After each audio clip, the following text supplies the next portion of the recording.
नमस्कार प्यारे दर्शकों, मैं आपका ज्योतिष मित्र आचार्य नवनीत बात कर रहा हूँ। आपका हमारे YouTube चैनल एस्ट्रोलॉजी विथ आचार्य पे हार्दिक स्वागत है।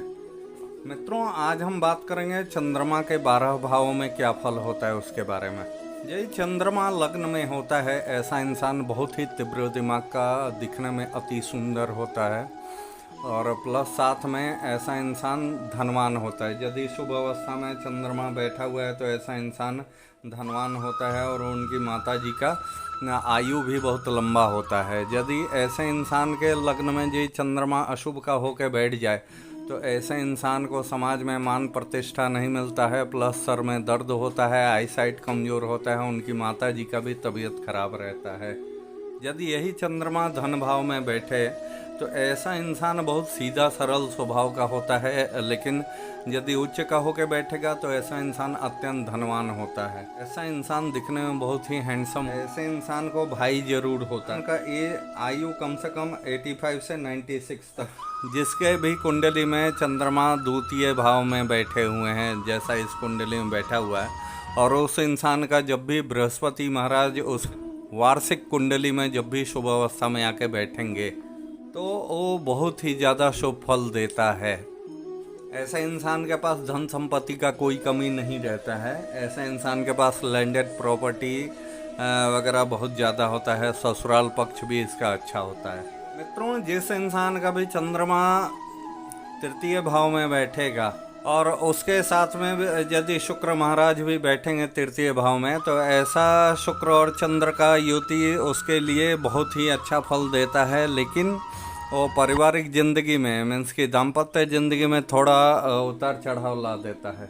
ऐसे इंसान को भगवान शंकर का पूजा ज़्यादा करना चाहिए, मेडिटेशन करना चाहिए, उससे ऐसे इंसान को बहुत ही ज़्यादा लाभ मिलता है।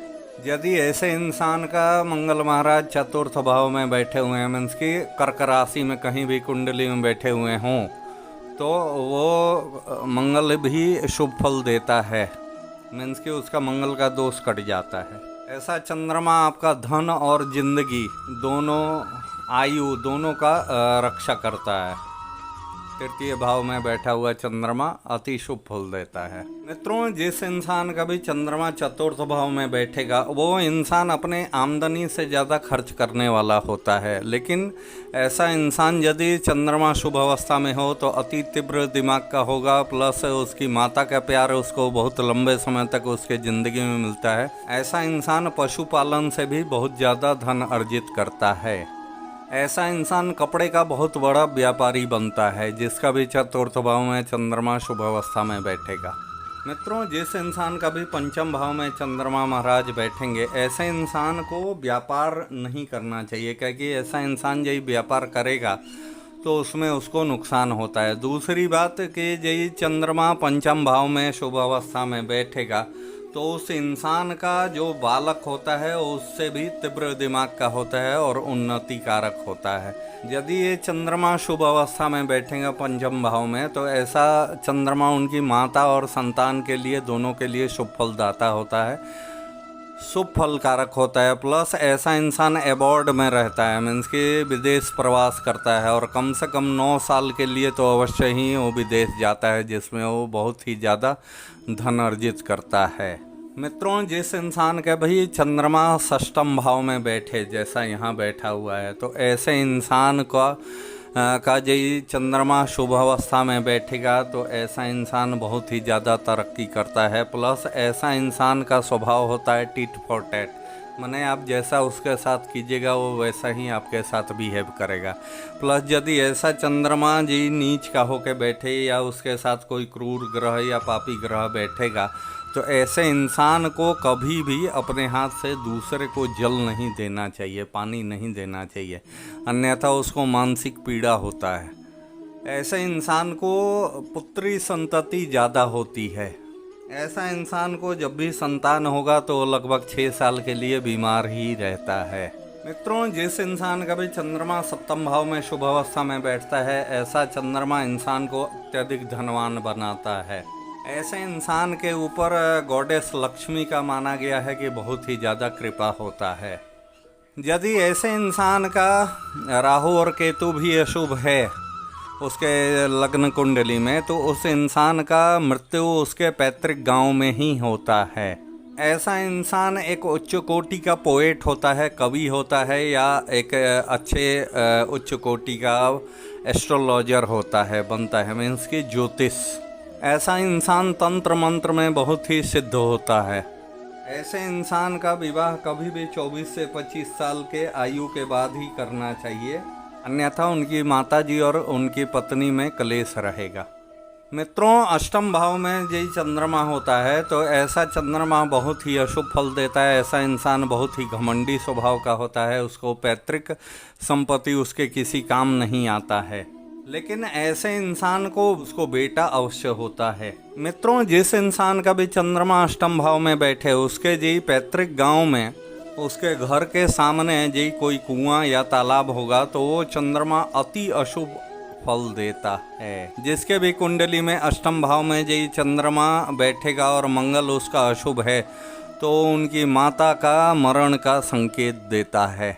यदि यहाँ चंद्रमा अशुभ हुआ अष्टम भाव में, तो मंगल और शनि भी उस इंसान के ऊपर अशुभ फल ही कारक होता है। यदि अष्टम भाव में चंद्रमा किसी भी इंसान के अशुभ अवस्था में बैठेगा, तो उसके कुंडली में मंगल और शनि भी अशुभ फल कारक ही होगा। मित्रों, जिस इंसान के भी लग्न कुंडली में चंद्रमा नवम भाव में बैठेगा, भाग्य स्थान में बैठेगा, तो यहाँ बैठा हुआ चंद्रमा अति शुभ फल कारक होता है। प्लस यदि यहाँ चंद्रमा शुभ अवस्था में बैठेगा, तो उस इंसान का माता का आशीर्वाद बहुत ही ज़्यादा मिलता है। माता जी का आयु बहुत लंबा होता है। ऐसा इंसान का जो पुत्र होगा वो उससे ज़्यादा तेजस्वी होता है पढ़ाई लिखाई में, या वो अपने ज़िंदगी में उसका संतान अपने पिता से ज़्यादा तरक्की करने वाला होता है।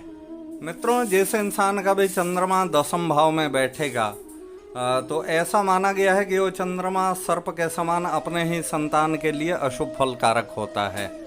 प्लस जब भी किसी भी इंसान के कुंडली में चंद्रमा दसम भाव में अशुभ फल दे रहा हो, तो उस इंसान को अपने कुंडली में बैठे हुए दूसरे किसी चंद्र के मित्र ग्रह का उपाय करना चाहिए, उससे उसको बहुत ही ज़्यादा लाभ मिलता है। मित्रों, जिस इंसान के भी दसम भाव में चंद्रमा बैठा हो और दूसरा घर खाली हो, तो उसके कुंडली में जहाँ भी बृहस्पति महाराज बैठे हों, उस घर का उपाय करना चाहिए। जिस इंसान का भी चंद्रमा दसम भाव में बैठा हो, उस इंसान का यदि मंगल महाराज भी यही अशुभ हों, तो उसके साथ धोखाधड़ी होता है, और ऐसा इंसान रुपए पैसे के प्रति बहुत ही ज़्यादा लापरवाह होता है। ऐसा इंसान धन दौलत लगभग 42 साल तक कमाता है। मित्रों, जिस इंसान के भी लग्न कुंडली में चंद्रमा एकादश भाव में, मीन्स की 11वें घर में बैठेगा, ऐसा चंद्रमा प्रभावहीन होता है। लेकिन वो जब भी उसके वार्षिक कुंडली में ऐसा चंद्रमा शुभ अवस्था में बैठेगा, तो उस वर्ष ऐसा चंद्रमा बहुत ही ज़्यादा शुभ फल देता है। मित्रों, जिस इंसान के भी लग्न कुंडली में चंद्रमा द्वादश भाव में बैठेगा, वो इंसान एक्चुअली मुंगेरी लाल के जैसा सपना ही देखता रह जाता है, अपनी ज़िंदगी में कुछ विशेष कर नहीं पाता है, क्योंकि उस इंसान का मस्तिष्क एक जगह स्थिर होता ही नहीं है। ऐसे इंसान की पत्नी का भी आई साइट होता है, वो ज़रूर उसको आँख का रोशनी का तकलीफ रहता है। ऐसा इंसान का ओल्ड एज बहुत ही कंफर्टेबल होता है। इस वीडियो में बस इतना ही मित्रों, फिर आगे दूसरे वीडियो में मिलते हैं। तब तक के लिए नमस्कार।